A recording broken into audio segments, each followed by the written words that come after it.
All right, so picture this, right? I'm standing there in the middle of a grocery store aisle, specifically the one with all the fancy, organic, probably cost more than my rent baby formula. My phone buzzes in my hand, and I glance down at the screen. It's a text message from him, the billionaire. My stomach drops faster than a lead balloon in a swimming pool, and I swear I could feel my face turn a shade of crimson, usually reserved for cartoon characters who just got hit by a frying pan. The message? Just 3 words. 3 simple, innocent words that somehow managed to make my entire life flash before my eyes in a cascade of pure, unadulterated panic.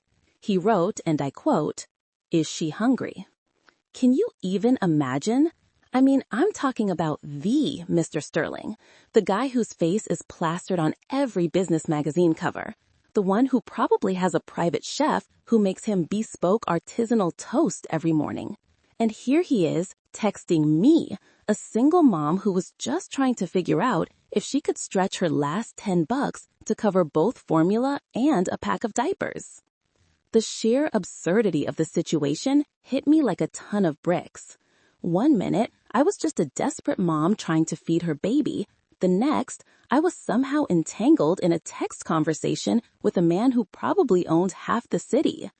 It was like a sitcom, but without the laugh track. Just the sound of my own heart doing a frantic tap dance against my ribs.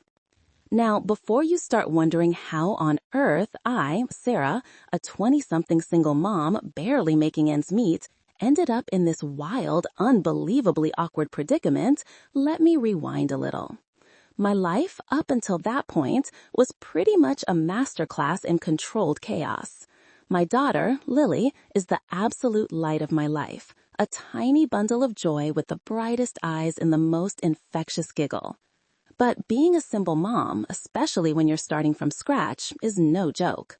It's a constant juggling act of work, childcare, bills, and trying to pretend you have it all together when, in reality, you're pretty sure you left your sanity somewhere under the couch cushions. My job was, well, it was a job. I worked 2 part-time gigs, one at a small coffee shop where I perfected the art of the latte foam swan, mostly for my own amusement, and another doing data entry from home, which mostly involved staring at spreadsheets until my eyes crossed. Both paid just enough to keep the lights on and Lily fed, but there was never any wiggle room, never any extra. And extra is exactly what baby formula felt like sometimes, especially when Lily decided she was going to have a growth spurt that required a new tub every 3 days. The day it all went down, the day my life took a sharp, unexpected turn into billionaire text message territory, started like any other Tuesday, which for me meant waking up before the sun, making sure Lily was fed and happy, and then rushing out the door, leaving her with my incredibly kind but equally struggling neighbor, Mrs. Henderson. I had worked a double shift at the coffee shop, and my feet were screaming by the time I finally made it home, dragging myself through the door.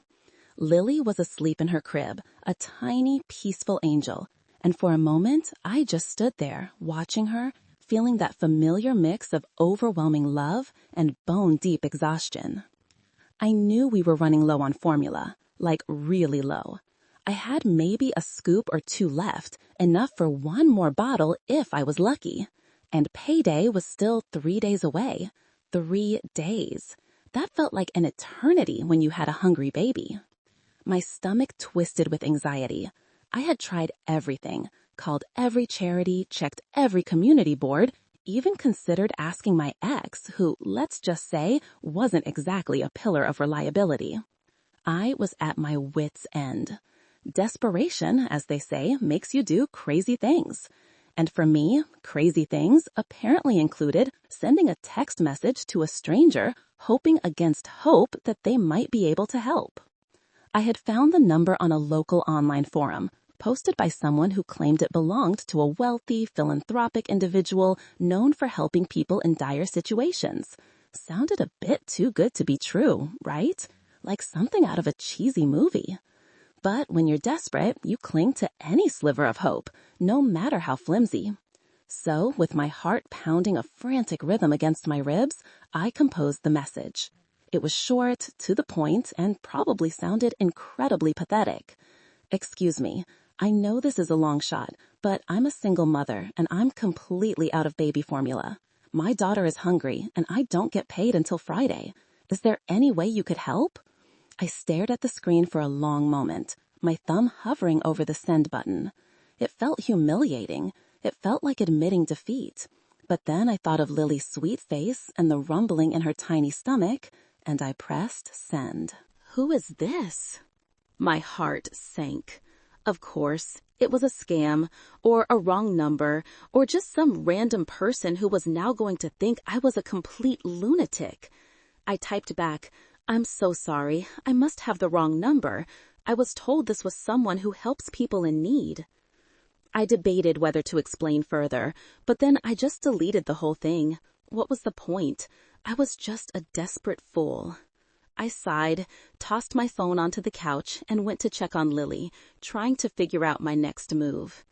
Maybe I could ask Mrs. Henderson for a loan, even though I knew she couldn't really afford it either. The thought made my chest ache. A few minutes later, my phone buzzed again. I picked it up, expecting it to be a notification from my coffee shop manager about an extra shift, or maybe a bill reminder. But it was him again, the stranger. The message this time was a little longer. "This is not the number you were given. You have reached Jonathan Sterling. And no, I don't usually help people in need via anonymous text messages." My jaw practically hit the floor. Jonathan Sterling? The Jonathan Sterling? My mind reeled. It was like accidentally texting the president or a famous movie star or someone equally out of my league. My face felt hot. My palms were suddenly sweaty. I had just begged for money from a literal billionaire, a man who probably had assistants to handle his every whim, and I had just interrupted his presumably very important life with my pathetic plea for baby formula. Ugh, the shame, the absolute soul-crushing shame. I wanted to crawl into a hole and never come out. My first instinct was to apologize profusely, explain the misunderstanding, and then block his number forever. But then another text came through, almost immediately after. However, it read, "I am curious. What makes you think I would help you?" My fingers froze over the keyboard. Curiosity? From Jonathan Sterling? This was unexpected. My brain, which was usually pretty good at problem solving, felt like a tangled ball of yarn. What did I say? How did I explain this without sounding even more like a complete idiot? I took a deep breath, trying to calm my racing heart. This was it, my chance to either dig myself an even deeper hole or what? Maybe, just maybe, this incredibly unlikely turn of events could actually lead somewhere. I decided to be honest, brashly honest. "Because I'm desperate, Mr. Sterling," I typed, the words feeling heavy and vulnerable. "My daughter is 9 months old. Her name is Lily. I'm a single mom, and I work 2 jobs, but sometimes it's just not enough. We're out of formula, and I don't know what else to do. I made a mistake texting you, I know, but if there's even a tiny chance you could help, I had to try." I hit send before I could overthink it. It was out there. All my raw, ugly desperation laid bare for a complete stranger.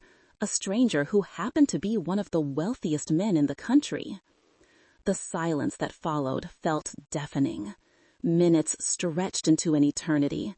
I imagined him scoffing, maybe showing the text to his incredibly important friends, laughing at the sheer audacity of some random woman begging him for baby formula. My cheeks burned. I should have just deleted the number and moved on. This was a terrible idea.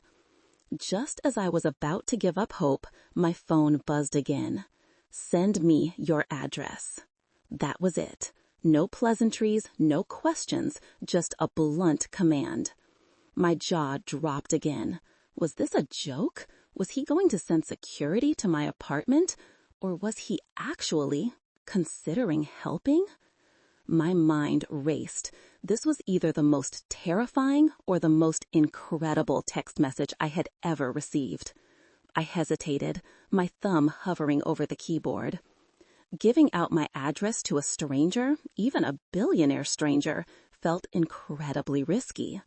But the image of Lily, her tiny hand reaching for an empty bottle, flashed in my mind. Desperation won out over caution. I typed my address, a small, worn-down apartment on the less than glamorous side of town, and hit send.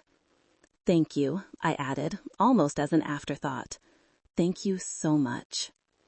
Another long pause, then a final message. "Don't thank me yet. I'm sending someone to verify your situation. Expect them within the hour. If everything checks out, we'll see." My heart hammered. Verify my situation? Oh, great. So not only was I begging for money, but now I was going to be subjected to some kind of billionaire-level background check. I imagined a stern, suited individual showing up at my door, scrutinizing my tiny apartment, judging my worn furniture and my almost empty fridge. The thought made me want to curl up into a ball and disappear. But then there was a glimmer of hope, a tiny, fragile spark that maybe, just maybe, this could work. I decided to be honest, brashly honest. "Because I'm desperate, Mr. Sterling," I typed, the words feeling heavy and vulnerable. "My daughter is 9 months old. Her name is Lily. I'm a single mom, and I work 2 jobs, but sometimes it's just not enough. We're out of formula, and I don't know what else to do. I made a mistake texting you, I know, but if there's even a tiny chance you could help, I had to try." I hit send before I could overthink it. It was out there. All my raw, ugly desperation laid bare for a complete stranger. A stranger who happened to be one of the wealthiest men in the country. The silence that followed felt deafening. Minutes stretched into an eternity.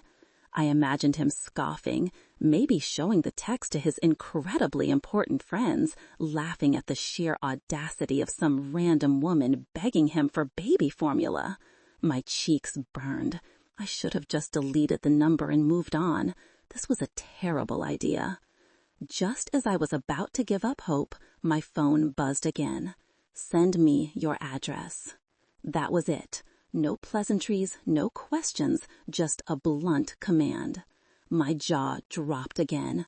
Was this a joke? Was he going to send security to my apartment? Or was he actually considering helping? My mind raced.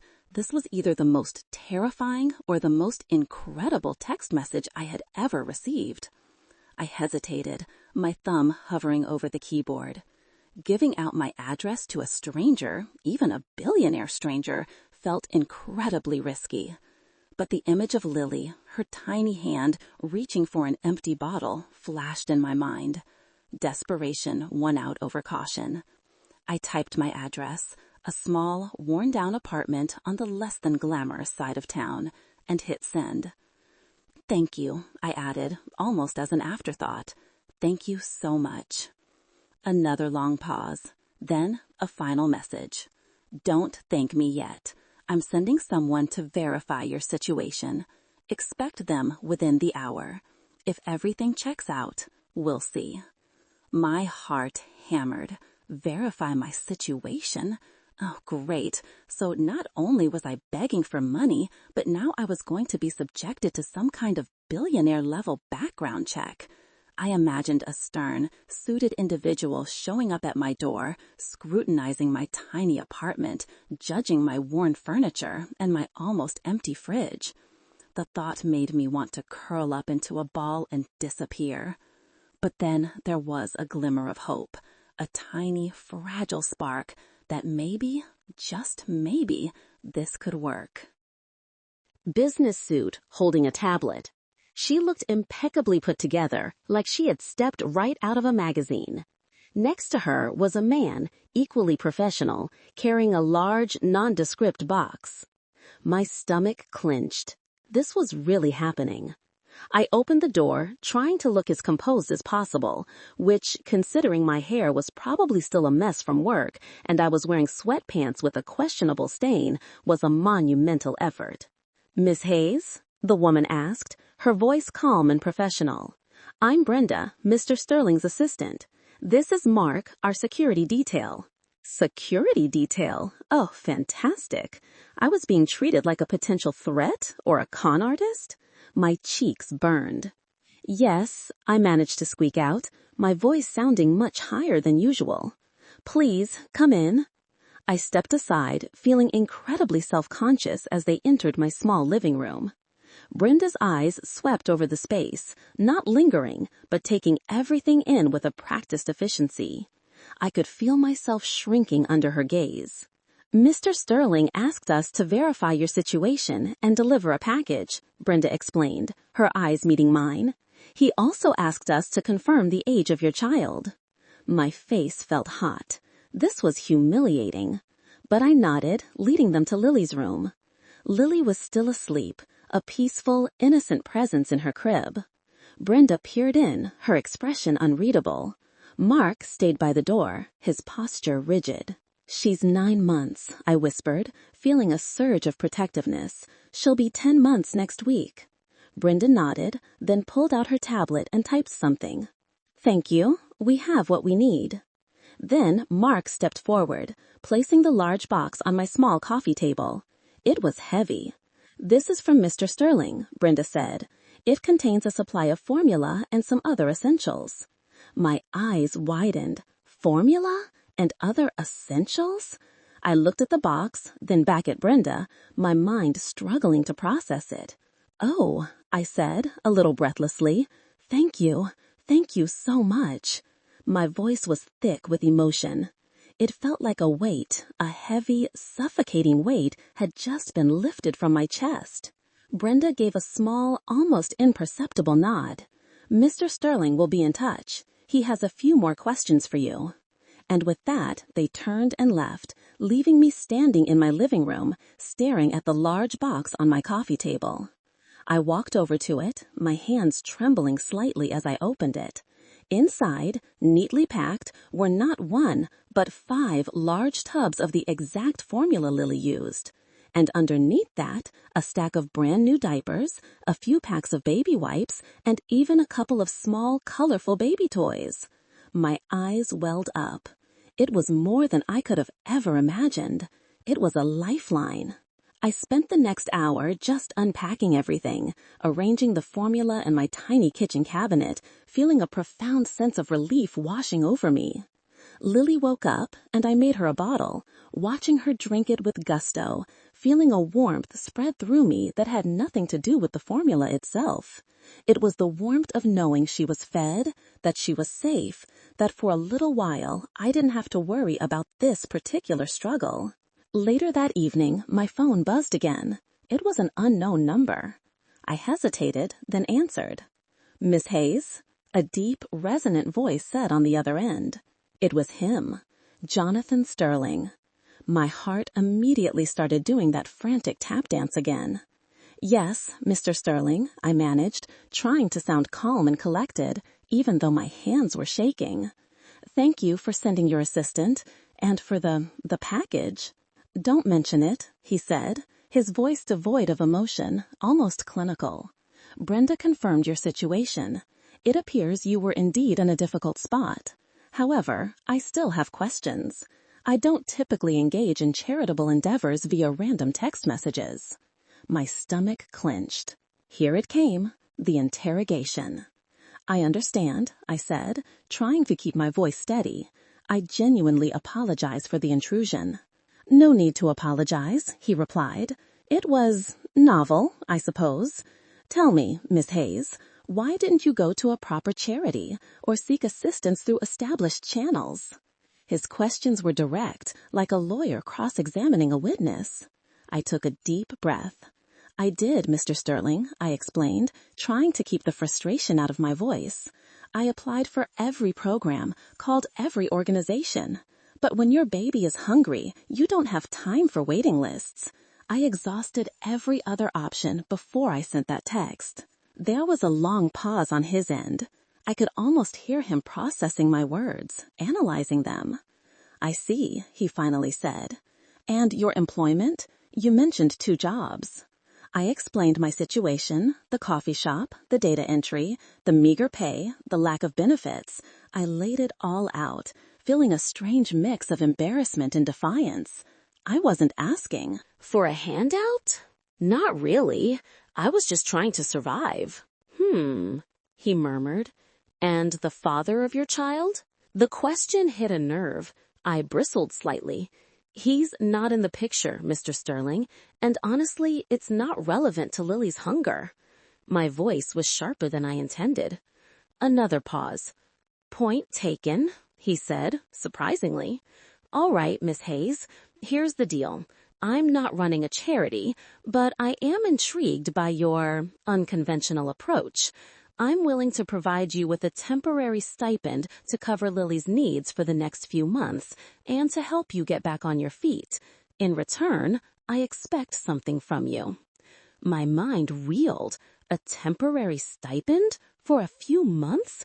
This was beyond anything I could have ever dreamed of.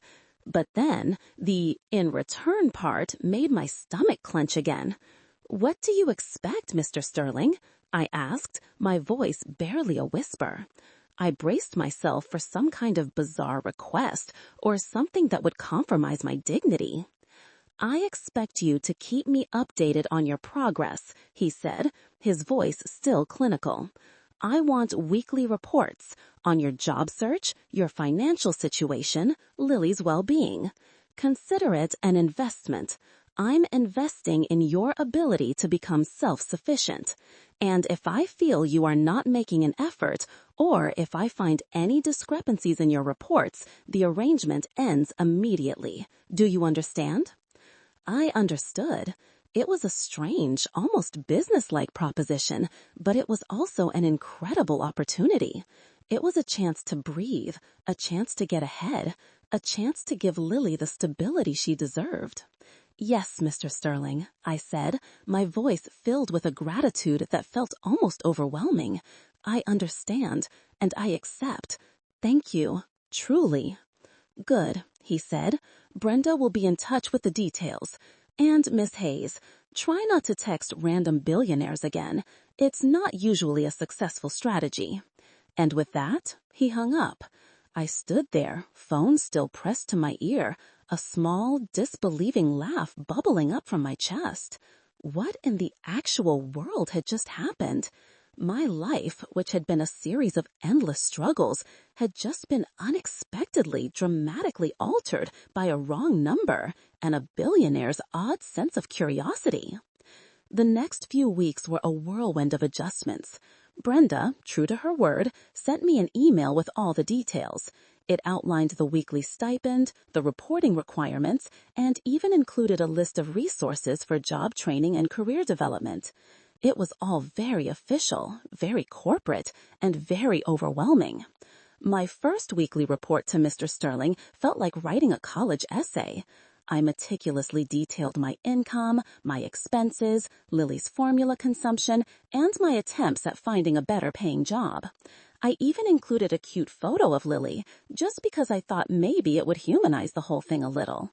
His replies were always short, to the point, and often just a single word: noted, or understood, or continue.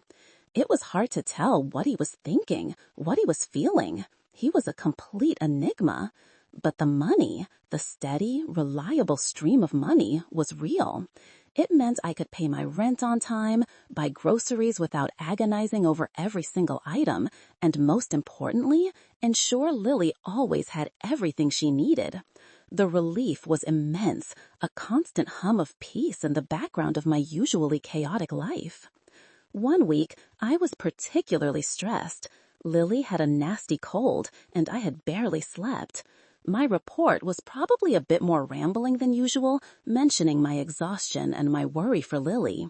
His reply that week was slightly different. Is she feeling better? He wrote. Just that. No noted, no understood, just a simple question about Lily. It caught me off guard. It was the first time he had shown even a flicker of personal concern. I typed back, a little. Thank you for asking, Mr. Sterling. His reply, good.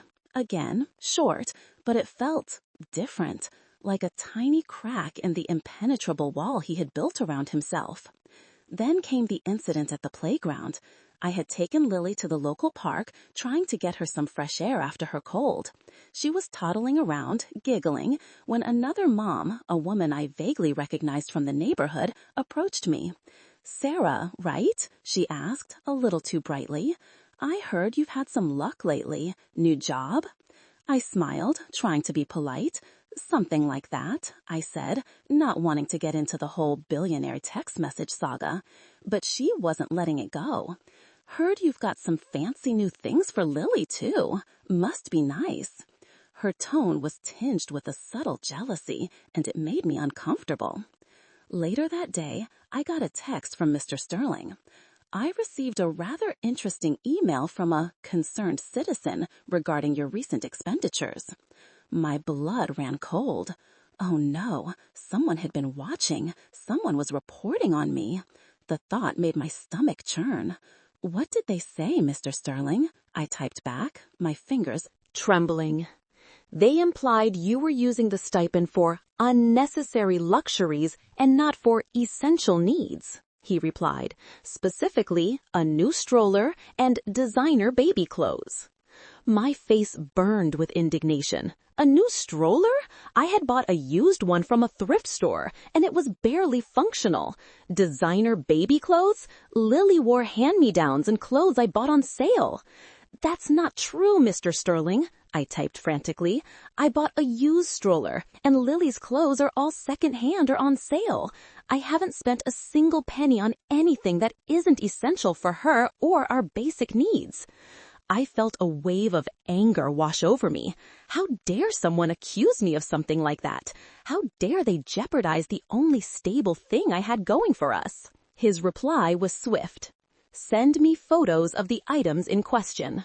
My jaw dropped. Photos? Was he serious? He wanted photographic evidence of my used stroller?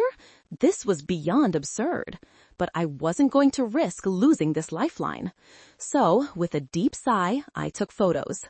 A close-up of the scuffed wheels on Lily's thrift store stroller, a picture of her wearing a slightly faded onesie that I had gotten for $1 at a garage sale. I even sent a picture of my almost empty fridge, just to prove how luxurious my life truly was. His reply was just one word. Understood. No apology for the accusation, no explanation, just understood. It was frustrating, but also, in a weird way, a relief. He had checked, and he had believed me. The incident, however, left a sour taste in my mouth. It highlighted the precariousness of my situation, the constant scrutiny I was under, and the fact that my life was now, in some strange way, intertwined with a man who could easily cut me off with a single text. As the weeks turned into months, a strange routine developed. I would send my weekly reports, he would send his terse replies. Sometimes there would be a brief, almost clinical question about Lily's development or my job search. I started to get used to it, to the odd rhythm of our communication. I even found myself, on occasion, wondering about him. What kind of person was Jonathan Sterling? What was his life like? Did he ever smile? Did he ever laugh? He seemed so distant, so detached. One day, I received a text from Brenda, his assistant. Mr. Sterling would like to meet with you in person. My heart did a familiar lurch. A meeting? In person? After all this time, all these texts, he wanted to actually see me? The thought filled me with a mixture of dread and curiosity. What did he want? Was he going to end the arrangement, or was there something else? When and where? I texted back, trying to keep my voice steady in my head. "Tomorrow, 10 a.m. at his office," she replied, and then sent an address that I knew was in one of the tallest, most imposing skyscrapers downtown.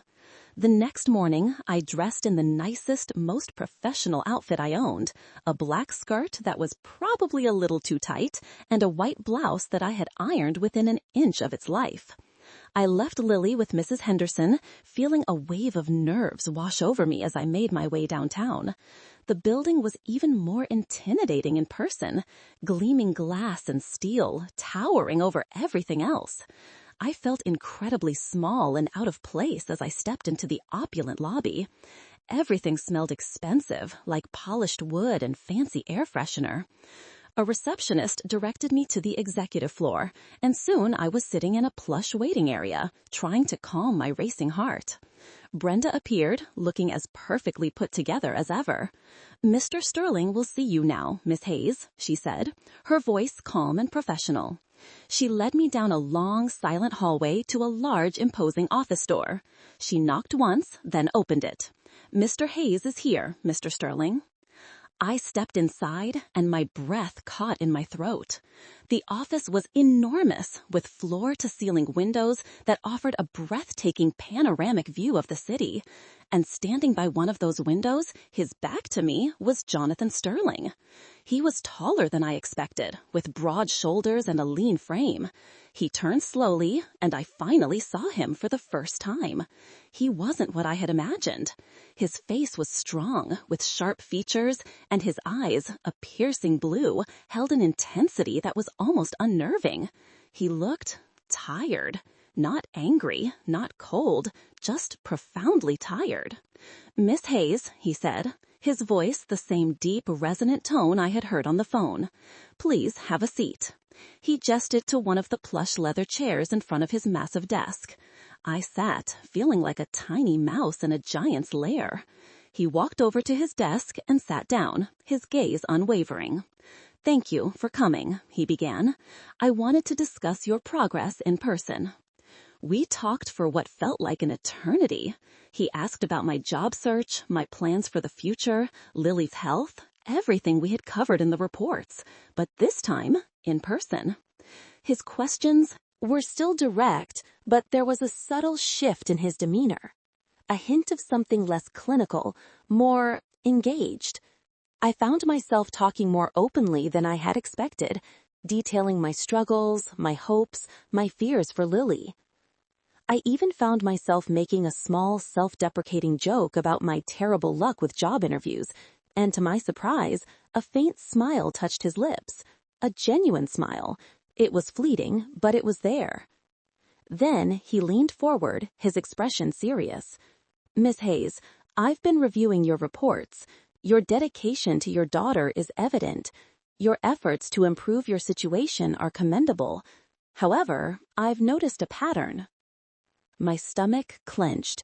Here it came, the end of the arrangement. "What pattern, Mr. Sterling?" I asked, my voice barely a whisper. "You're constantly underestimating yourself," he said, his gaze fixed on mine. "You're capable of more than you think. You have potential, Miss Hayes. You just need the right push." My mind raced. Potential? Me?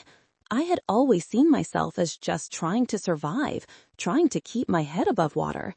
To hear someone like Jonathan Sterling say I had potential was disorienting. "I don't know what to say, Mr. Sterling," I admitted, feeling a blush creep up my neck. "I'm just trying my best for Lily." "And your best is good," he replied, "but I believe you can do better. I have a proposal for you." My heart pounded. Another proposal? "What is it?" I asked, bracing myself. "I'm offering you a full-time position within one of my smaller subsidiary companies," he said, his voice calm and steady. "It's an entry-level administrative role, but it comes with benefits, a competitive salary, and opportunities for growth.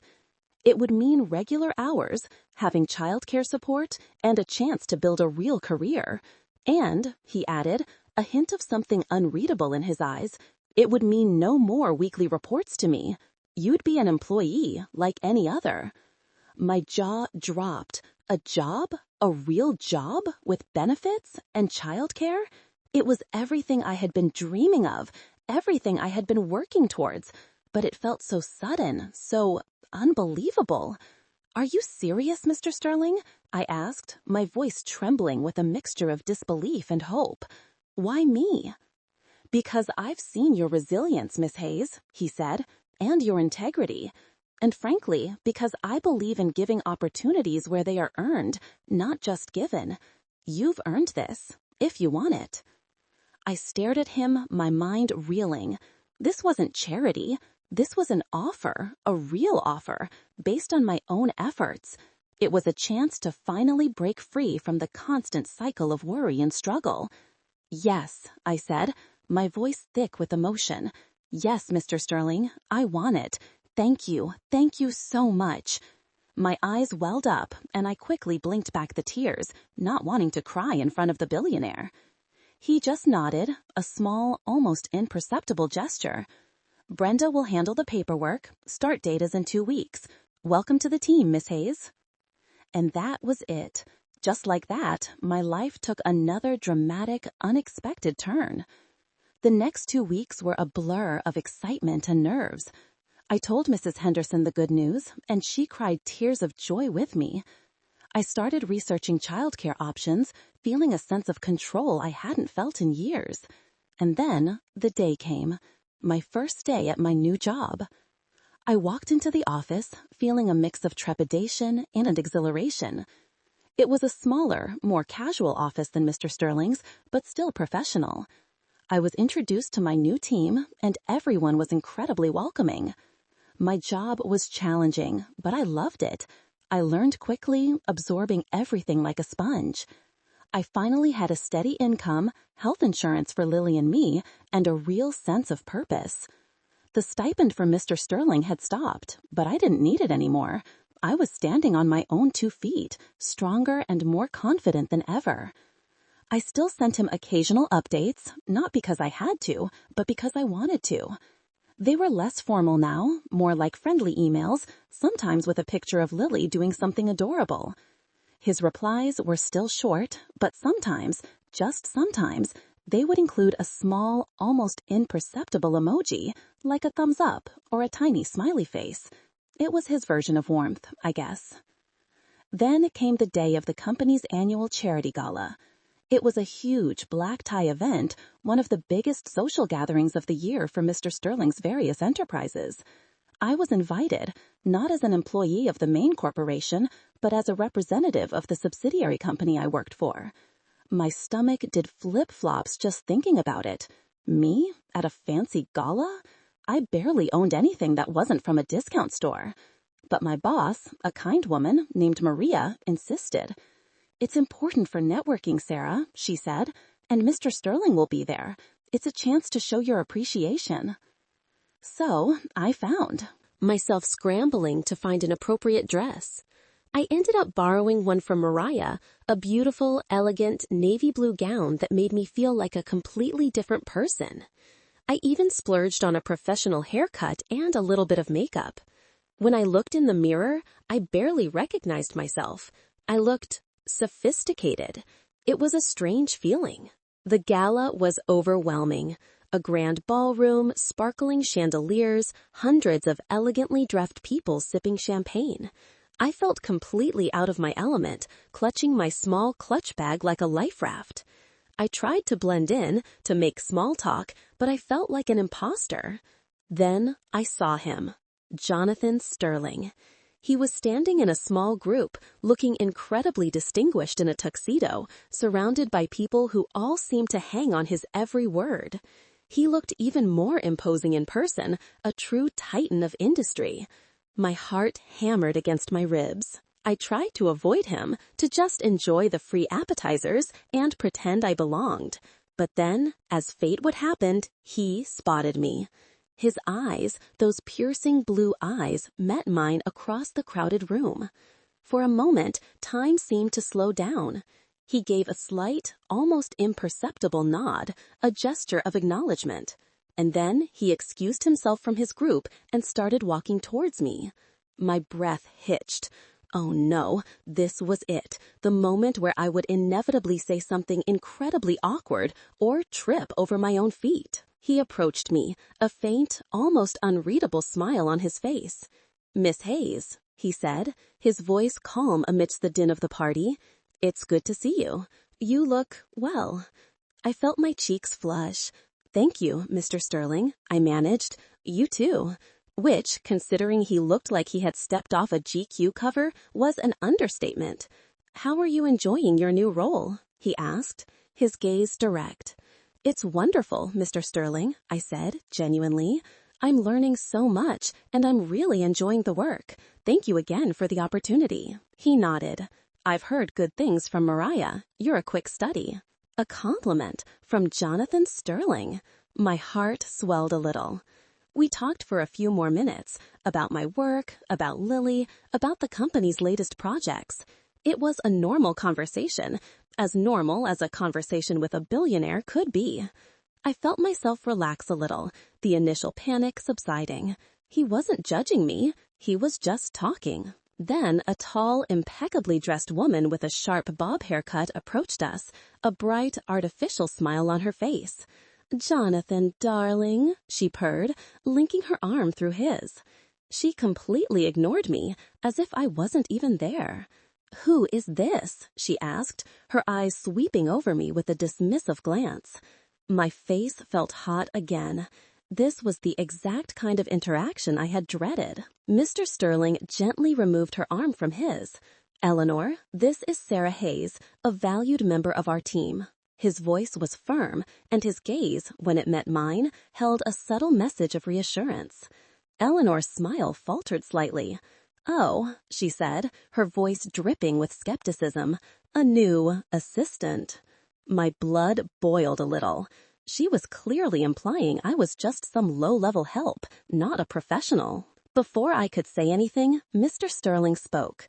"Miss Hayes is an administrative specialist at Sterling Innovations," he said, his voice calm but with an underlying edge. Eleanor's smile faltered slightly. "Oh," she said, her voice dripping with skepticism. "A new assistant." My blood boiled a little. Before I could say anything, Mr. Sterling spoke. "Miss Hayes is an administrative specialist at Sterling Innovations," he said. "She's been instrumental in streamlining some of our key operational processes." He was defending me. He was giving me credit. I felt a surge of gratitude and a tiny spark of defiance. I met Eleanor's gaze, a polite but firm smile on my face. "It's a pleasure to meet you, Eleanor," I said, my voice steady. Eleanor just gave a tight-lipped smile and turned her attention back to Mr. Sterling, clearly annoyed. As the evening went on, I found myself observing Mr. Sterling more closely. He was constantly surrounded, constantly in demand, but he handled it all with a quiet grace. He was a man of immense power, but there was also a loneliness about him, a certain detachment that seemed to keep him separate from everyone else.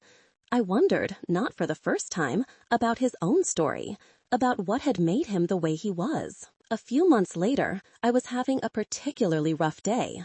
Lily was teething and I was exhausted. My old car, which had been limping along for years, finally decided to give up the ghost on my way to work. I ended up calling a tow truck, taking an expensive Uber, and arriving at the office late and completely frazzled. I sent Mr. Sterling a quick, apologetic email about my lateness, explaining the car situation. I didn't expect a reply, but a few hours later, my phone buzzed. It was a text from him. "Are you all right?" he wrote. Just that. No questions about work, no comments about my professionalism, just a simple, human question. My eyes welled up a little.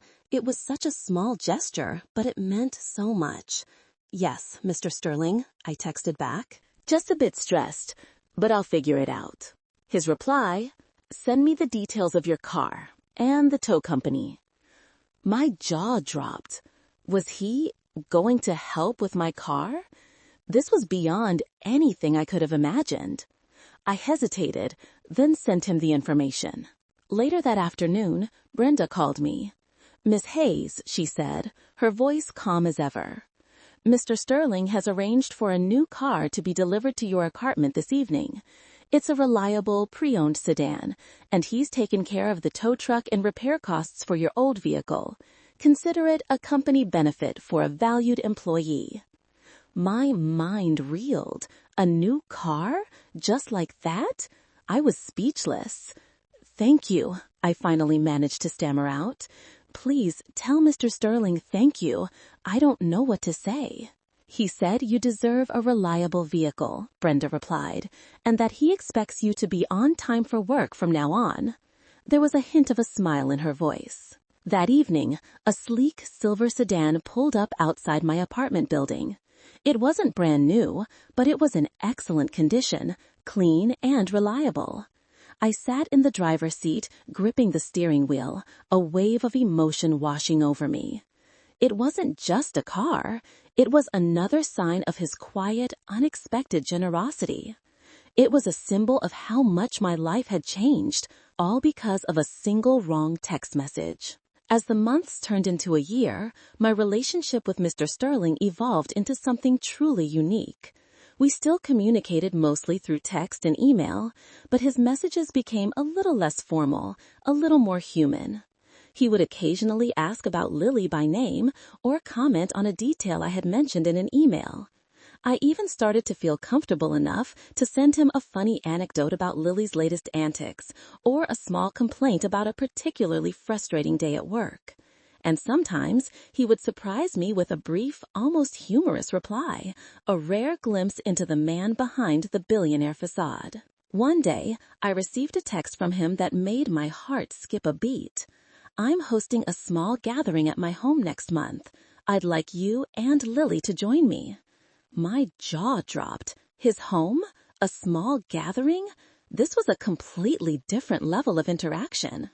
I imagined his sprawling mansion, the kind you only see in magazines, and felt a pang of nerves.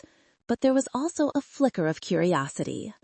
I had come to see him as a mentor, a strange, distant benefactor, but also someone who, in his own way, cared. So, a few weeks later, I found myself, once again, dressed in my best clothes, holding Lily's hand as we approached the gates of Mr. Sterling's estate.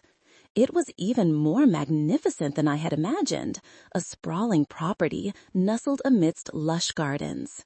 The small gathering turned out to be a quiet affair, just a few close friends and family, all equally elegant and sophisticated. I felt a familiar wave of self-consciousness, but this time it was tempered by a sense of belonging.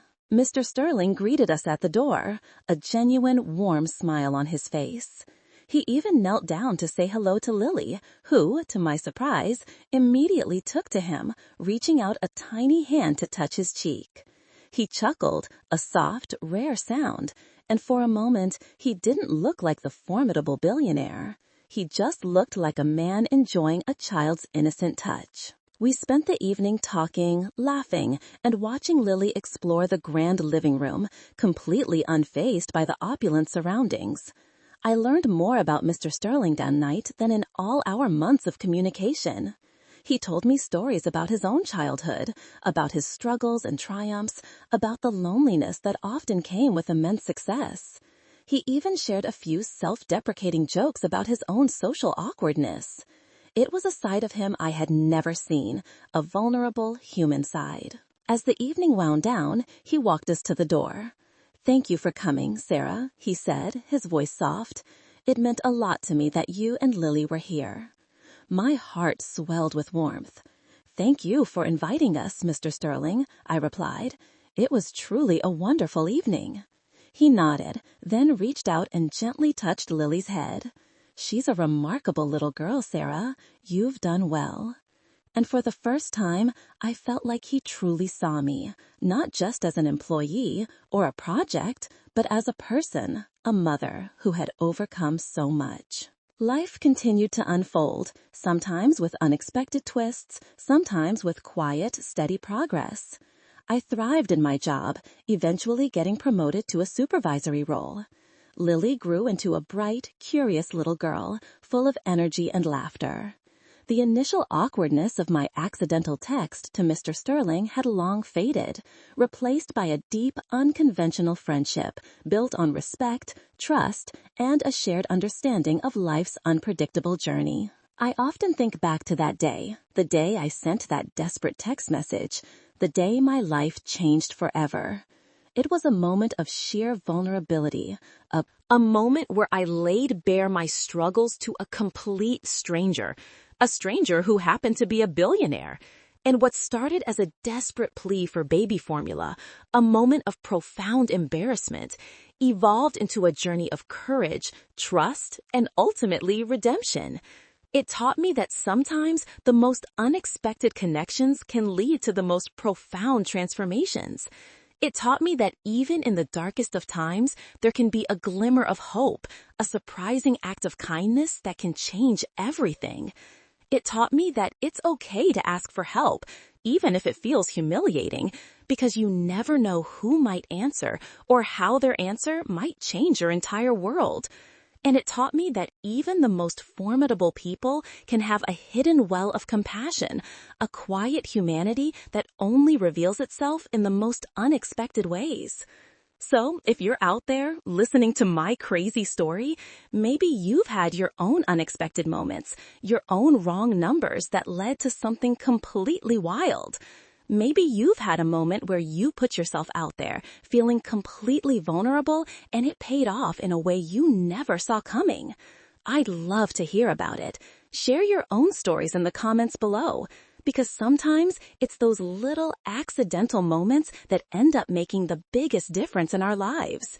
And hey, you never know. Maybe your wrong number story is even crazier than mine. Probably not, but hey, a girl can dream, right? This whole journey, from that desperate text to standing here now, it's been a wild ride, a testament to how one little mistake can truly change everything. And I wouldn't trade it for the world.